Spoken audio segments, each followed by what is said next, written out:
भारत में कोरोना संक्रमितों की संख्या 66 लाख के पार पहुंच चुकी है और मरने वालों का आंकड़ा 1 लाख के पार पहुंच गया है। लेकिन इसके बावजूद भी आपको और हमें घबराने की जरूरत इसलिए नहीं है क्योंकि सरकार ये पहले ही कह चुकी है कि भारत में रिकवरी रेट बढ़ा है और पॉजिटिविटी रेट घटा है, जिसका मतलब ये हुआ कि भारत में जिन लोगों को भी कोरोना हुआ है वो ज्यादा जल्दी ठीक हो रहे हैं और कोरोना संक्रमितों की संख्या भी लगातार हर दिन अब सितंबर के बाद घटने लगी है। लेकिन इसके बावजूद भी दो अच्छी खबरें ये हैं कि भारत और विदेशों में जो कोरोना की वैक्सीन बनाई जा रही है उस पर तेजी से काम होता जा रहा है। Moderna, Pfizer, Bharat biotech, AstraZeneca, Oxford की वैक्सीन, ये वो 4 वैक्सीन हैं जो कि अगले कुछ ही महीनों में भारत के साथ साथ दुनिया के बाजारों में उपलब्ध होगी। लेकिन आज मैं आपको विज्ञान का एक दूसरा एंगल दिखाने वाली हूं और वो एंगल ऐसा है जो भारत में हजारों हजार सालों से प्रयोग किया जा रहा है। जी हां, मैं बात कर रही हूं आयुर्वेद के बारे में, क्योंकि अब भारत सरकार ने भी ये माना है कि कोरोना काल में आयुर्विज्ञान ने अपनी ताकत को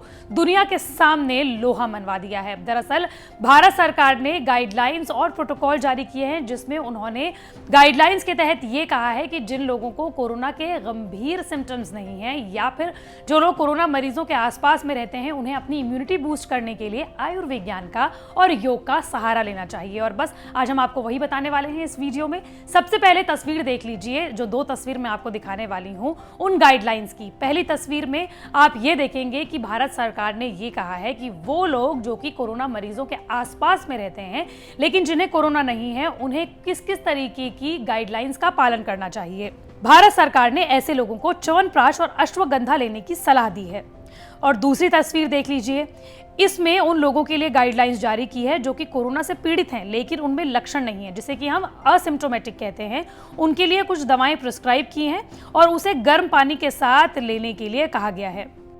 इसके साथ ही भारत सरकार की जो ये गाइडलाइंस आई हैं, प्रोटोकॉल्स आए हैं, उसमें खास तौर पर योग का जिक्र भी किया है। सरकार का ये कहना है कि अपनी शरीर की रोग प्रतिरोधक क्षमता को मजबूत बनाने के लिए हर किसी को योग करना जरूरी है। लेकिन इन प्रोटोकॉल्स की जरूरत क्यों पड़ी? दरअसल नीति आयोग के सदस्य और कोरोना के लिए जो टास्क फोर्स बनाई गई है उसके प्रमुख डॉक्टर वीके पॉल का क्या कुछ कहना है, सबसे पहले वो जान लीजिए। प्रोटोकॉल तैयार हो जाने के बाद देश के सभी आयुर्वेदिक अस्पतालों में कोरोना मरीजों का एक समान प्रमाणिक इलाज सुलभ हो सकेगा। आयुर्वेदिक डॉक्टर किसी माइल्ड या मॉडरेट मरीजों को होम आइसोलेशन के दौरान इन दवाओं को दे सकते हैं। इस प्रोटोकॉल या फिर कहें गाइडलाइंस में यह भी बताया गया है कि अगर आपको कैसे कैसे सिम्टम्स हैं और अगर आपको लगता है कि आपको अपने शरीर की इम्यूनिटी को बढ़ाना चाहिए और आपको कोरोना का भी कोई लक्षण नहीं है तो आप कौन कौन सी दवाएं ले सकते हैं। जो हमने आपको कुछ समय पहले जो तस्वीरें दिखाई हैं उसमें इसका साफ साफ जिक्र किया गया है। दरअसल इसकी जरूरत क्यों पड़ी वो हम आपको बताएंगे, लेकिन उससे पहले ये जान लीजिए कि अगर किसी को आपके आसपास में या फिर आपको कोरोना के गंभीर लक्षण हो रहे हैं, यानी कि आपको सांस लेने में दिक्कतें हो रही हैं, आपकी सर्दी खांसी जो है वो कुछ दिनों से बिल्कुल ठीक नहीं चल रही है, आपके सीने में जलन हो रही है, दर्द हो रहा है और आपको अलग अलग तरीके के सिम्टम्स खुद में नजर आ रहे हैं, तो आपको सबसे पहले एलोपैथिक डॉक्टर के पास जाना चाहिए, अस्पताल में जाना चाहिए और अपना इलाज कराना चाहिए। क्योंकि इन गाइडलाइंस में साफ तरीके से ये कहा गया है कि जिनको माइल्ड लक्षण है या फिर जो कोरोना मरीजों के आसपास में रहते हैं और जो अपने शरीर की रोग प्रतिरोधक क्षमता को बढ़ाना चाहते हैं, ये गाइडलाइंस और प्रोटोकॉल सिर्फ और सिर्फ उन्हीं लोगों के लिए है। साथ ही आपको बता दें कि इसमें च्यवनप्राश, अश्वगंधा और योग का खास तौर पर जिक्र किया गया है। जिन लोगों को माइल्ड सिम्टम्स हैं, जो लोग अपने शरीर की रोग प्रतिरोधक क्षमता बढ़ाना चाहते हैं, उन लोगों के लिए खास तौर पर यह कहा गया है कि उन्हें च्यवनप्राश का सेवन करना चाहिए। साथ ही यह भी कहा है कि जो अपने शरीर की रोग प्रतिरोधक क्षमता को बढ़ाना चाहते हैं उनके लिए इन गाइडलाइंस में एक तरह से एक पूरा डिस्क्रिप्शन दिया गया है जो कि आप अपने आसपास की जितनी भी दुकानें होती हैं, आयुर्वेदिक मेडिसिन की जो दुकानें होती हैं, वहां से आप खुद भी खरीद सकते हैं, आपको डॉक्टर्स की जरूरत नहीं है। लेकिन अब दोबारा उसी सवाल पर आते हैं कि इन आयुर्वेदिक दवाओं के लिए प्रोटोकॉल्स या फिर गाइडलाइंस बनाने की जरूरत क्यों पड़ी। दरअसल जितने भी इसके इलाज हो रहे थे या फिर जो लोग आयुर्वेदिक दवाएं लेते हैं, हर डॉक्टर अपने अपने तरीके से इलाज को प्रिस्क्राइब कर रहा था, प्रिस्क्रिप्शन बना रहा था। बस सरकार का ये कहना था कि पूरे देश में एक समान प्रिस्क्रिप्शन होना चाहिए और इसीलिए इन गाइडलाइंस को लाया गया है। इसी के साथ साथ देश के स्वास्थ्य मंत्री डॉक्टर हर्षवर्धन का ये भी कहना है कि आयुर्वेद जो है उसने अपनी ताकत को कोरोना काल में सबसे ज्यादा दिखाया है। दरअसल हम आपको पहले भी बता चुके हैं कि आयुष मंत्रालय आयुर्वेद पर इस कोरोना काल में ज़्यादा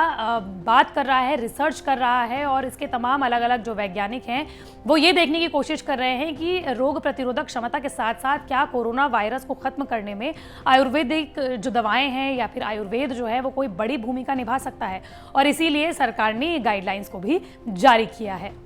और हम भी आपको बार बार यही सलाह देते हैं कि अगर आप कोरोना मरीजों के आसपास में हैं, अगर आप ऑफिस जाते हैं, घरों के बाहर निकलते हैं, तो आपको फेस मास्क लगाना बेहद ज़रूरी है। और इसी के साथ साथ अपने शरीर की रोग प्रतिरोधक क्षमता को ज़्यादा से ज़्यादा स्ट्रॉन्ग कीजिए, योग कीजिए। और जिस तरीके से अब तो सरकार ने भी गाइडलाइंस और प्रोटोकॉल जारी कर दिए हैं कि आप किस तरीके से अपने शरीर को मजबूत कर सकते हैं, क्योंकि प्रधानमंत्री नरेंद्र मोदी भी बार बार इस बात पर एम्फसाइज करते थे कि हमें अपने शरीर को मजबूत बनाना है कोरोना काल में, और तभी देश को भी बचाया जा सकेगा, क्योंकि जान भी और जहान भी। आपको इसके साथ साथ ये भी बता दें कि जॉन हॉपकिंस यूनिवर्सिटी है अमेरिका की, उसका ये कहना है कि अब तक कोरोना की वजह से पूरी दुनिया भर में 10 लाख से ज़्यादा लोगों की मौत हो चुकी है और भारत अकेले में 1 लाख से ज़्यादा की मौत हो चुकी है। कोरोना के आंकड़े लगातार बढ़ते जा रहे हैं, लेकिन इसके बावजूद भी तमाम विश्व की अलग अलग जो कंपनीज़ हैं, इंस्टीट्यूट्स हैं और अलग अलग जो यूनिवर्सिटीज़ हैं वो कोरोना की वैक्सीन बनाने में जुटी हुई हैं। लेकिन इसके साथ ही भारत को सफलता तब मिली जब हमने आयुर्वेद पर भी काम किया,